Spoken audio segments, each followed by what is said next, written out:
Hizi ni njia zinazosaidia kuongeza maarifa, hatuwezi kuzikataa kwamba bwana mitandao sasa haifai kabisa. La, hatusemi hivyo.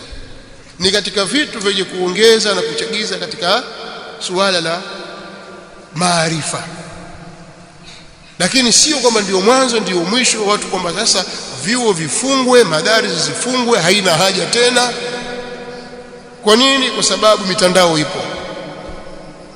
Kuna watu wana fikra hizo, lakini skuli waenda hawasemi kwamba skuli nazo zifungwe.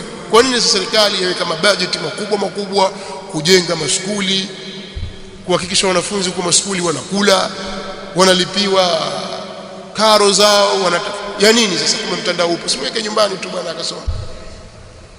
Baada ya miaka 7 akashakuwa daktari, fanya operation, ataanza na yeye babake, sio kiumu atakufanyia operation. Nini? Kwa sababu amesoma kwa mtandao. Wewe unaona kwamba inawezekana jambo hilo? Sasa vipi kefu katika jambo la dini? Vipi itakuwa katika jambo la dini?